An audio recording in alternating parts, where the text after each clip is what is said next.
Eccoci cari telespettatori, ben ritrovati.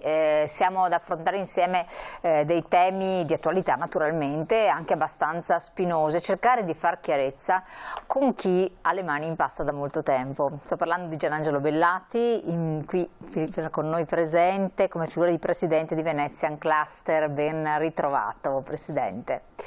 Una molteplice esperienza in settori anche di carattere economico naturalmente, in qualche modo implicazione europea importante, e quindi valutare non solo come paese nel suo interno, come regione, i pro e i contro di una forma di autonomia diventa sempre più indispensabile, anche in un momento un po' particolare. Ne stavamo chiacchierando fuori onda, guerre su tutti i fronti, su tutti i versanti, che mettono forse in dubbio tante situazioni. Da un lato occorre maggiore unità, occorre una maggiore compattezza di fronte a tutti questi versanti, o per salvare anche parte del debito pubblico, continuare ad essere estremamente competitivi, è meglio pensare a un maggior federalismo in qualche modo. Quindi cerchiamo di spiegarlo, Presidente, ai nostri telespettatori in modo molto semplice. Perché chi ci ascolta tante volte certe dinamiche che magari si possono masticare con addetti ai lavori non risultano, sono preclusive nei confronti di tanti che invece vorrebbero capirci di più. E allora l'arduo compito di semplificare le cose che forse tanto semplici poi non sono, perché se siamo ancora a questo punto qualcosa non torna, no? Allora, innanzitutto, Presidente di Venezian Cluster, che cosa vuol dire questo? Cos'è un cluster? Se ne parla ma non si sa che cosa sia. I cluster sono dei gruppi di imprese, sono delle politiche che tendenzialmente nascono a Bruxelles, vogliono dare dei servizi comuni ad un insieme di imprese micro-piccole. Le imprese più piccole sono quelle che non sanno utilizzare certi strumenti di finanziamento, di contributo, ma anche non sanno fare una lobby, cioè una pressione nei confronti per esempio di leggi che per secondo loro non sono positive per lo sviluppo economico. E quindi questa politica europea vuole dare lo spunto, la possibilità alle imprese più piccole di mettersi assieme e insieme contare di più, insieme riuscire a poter portare avanti progetti, programmi che da sole non potrebbero, e quindi questa politica è stata recepita a livello di tutte le regioni d'Europa, anche la regione Veneto. Noi siamo una rete innovativa regionale riconosciuta dalla regione, noi ci occupiamo in particolar modo del settore dell'industria creativa, e cioè quindi dell'industria culturale, del turismo e dell'ambiente, che l'ambiente poi oggi è un tema fortemente trasversale, quindi è un tema che va a toccare una serie importantissima di pezzi, di parti della vita non solo delle imprese ma anche della vita di tutti noi. Le imprese che sono associate al nostro cluster, alla nostra rete innovativa regionale sono circa 800. In queste reti innovative regionali sono coinvolte evidentemente anche degli enti pubblici.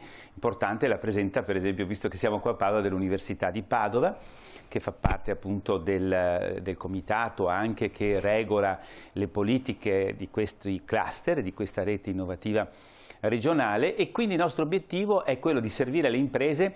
E dove questo ci porta un po' all'introduzione, anche nel settore dell'Europa, dell'internazionalizzazione. Cioè in qualche modo è una modalità per avere accesso anche a questi finanziamenti europei. Beh, no? Noi siamo specializzati in questo, noi stiamo portando molte risorse sul territorio, dai cosiddetti progetti europei a gestione diretta, perché noi abbiamo quelli che arrivano alla regione, e quindi quelli comunque arrivano alle regioni, noi non abbiamo meriti, ma è tutta una contrattazione che c'è a livello europeo, nazionale, regionale, e sono i fondi strutturali, il Fondo Europeo di Sviluppo Regionale, il Fondo Sociale Europeo. E poi ci sono i fondi invece a gestione diretta, che sono quelli che sono più difficili da ottenere, perché c'è una competizione fortemente internazionale per riuscire ad avere quei fondi, e sono quelli sui quali noi siamo specializzati. Quindi diciamo che noi riusciamo, portando giù molti di questi fondi, a portare ovviamente nuovi posti di lavoro, ma anche idee, progettualità, a volte ricerca e sviluppo. Peraltro li facciamo anche insieme con università, quindi c'è questa capacità di ricerca. Ecco, forse ci sono più finanziamenti che non possibilità di chi può accedere a questi finanziamenti, no? Sì, però questa questo è un po' una pecca dell'Unione Europea, di chi va a costituire questi progetti, perché tutti lamentano la difficoltà di accesso. I requisiti molto rigidi, o forse non siamo preparati, le nostre aziende non sono sufficientemente preparate per poter accedere a questi progetti. Ma noi abbiamo tutti i finanziamenti, nell'ambito dei finanziamenti europei, per poter, a livello anche di enti pubblici, oltre che con soggetti privati, di utilizzare i fondi per poter dare servizi. Noi per esempio diamo questo servizio anche perché siamo ufficio Europe Direct, una sorta diciamo di aerosportello, per dare informazioni. L'Unione Europea ha detto: vi mettiamo a disposizione la rete degli aerosportelli e la rete degli Europe Direct, ed è una rete della quale noi facciamo parte, noi proprio abbiamo la partecipazione ufficiale a questa rete. Ecco perché in realtà se i soggetti pubblici in primo luogo, ma anche i soggetti privati, volessero veramente fare in maniera tale che queste progettualità, questi bandi di gara fossero più digeribili, ci sarebbe lo strumento di sistema. Vero che purtroppo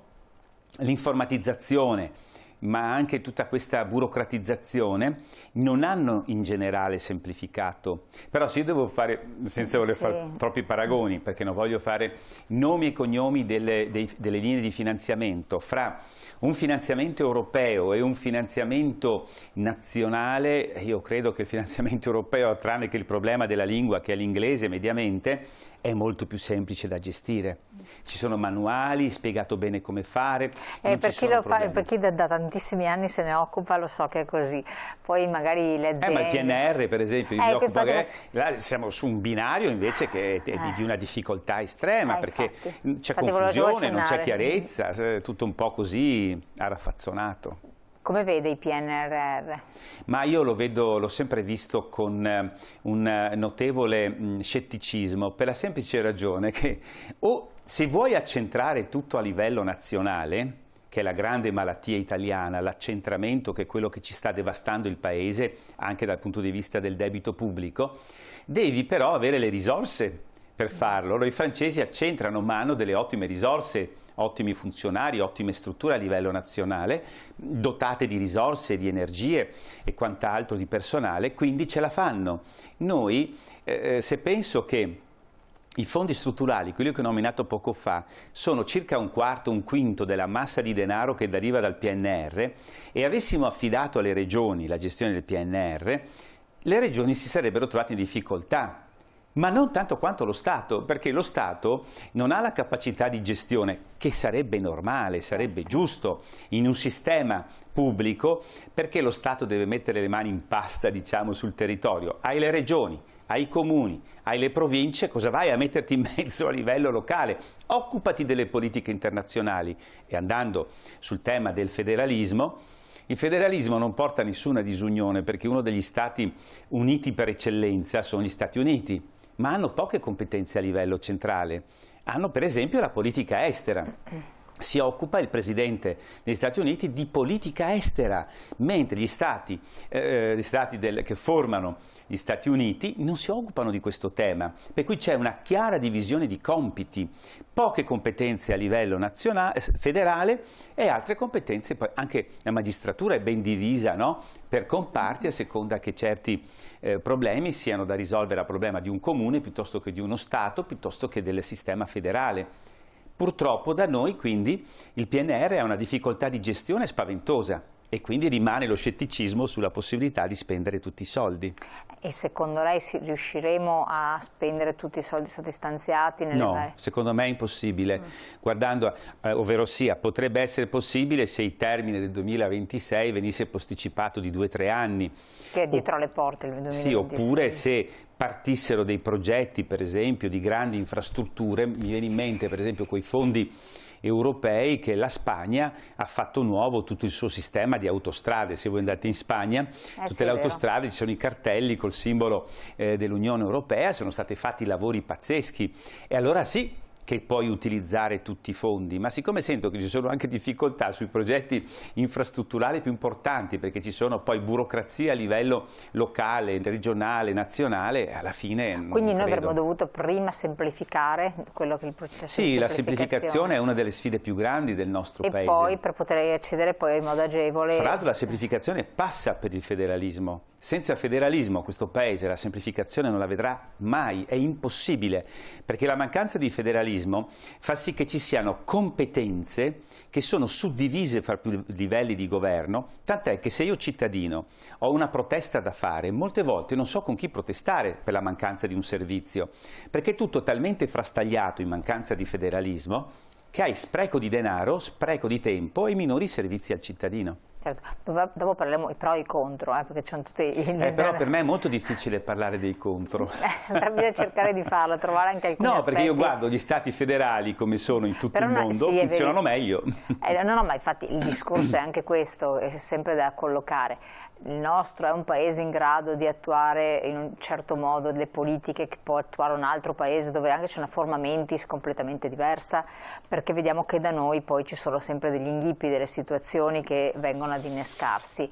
Allora, tornando un po' a questo discorso, per il timore più grosso di questa attuazione di federalismo, adesso staremo a vedere poi come procederà per la delega anche delle materie, no? Delle competenze di carattere regionale, insomma come cosa e quanto, sono le risorse principalmente, quindi il timore che almeno così ci appalesano che il Sud Italia ha è quello di perdere in ricchezza, in competitività e diventare ancora più fanalino di coda.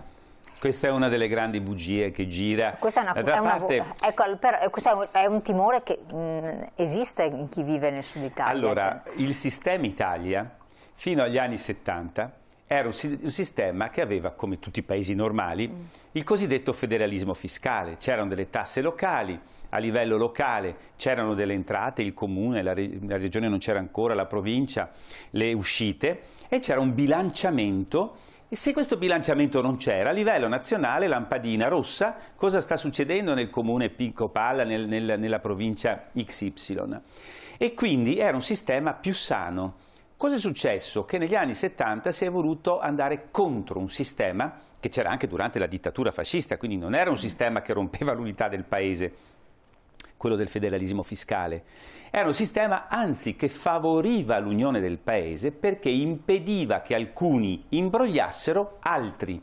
Oggi noi siamo in un sistema dove ci sono alcuni che col denaro pubblico imbrogliano altri. Io sto dicendo una cosa un po' forte, ma la sto calcolando come la sto dicendo, cioè noi mandiamo tutti i denari in una cassa comune e da quella cassa comune non è che prendano coloro che hanno spesse volte veramente bisogno, ma coloro, per esempio enti locali, dove un servizio costa 10 volte tanto che in un altro comune. Allora uno si domanda, ma perché io devo finanziare coi denari che avanzano da un comune virtuoso ad un comune non virtuoso tutte le inefficienze? Perché non facciamo diventare efficiente anche quel comune che così invece di domandare soldi al comune virtuoso è in grado... Ma come si fa ad intervenire quando questa cosa è... semplicemente dividendo le competenze da una parte e attuando il federalismo fiscale dall'altra. In un certo senso basterebbe tornare prima della riforma Visentini, fiscale, degli anni 70 e dei decreti stammati di quel periodo.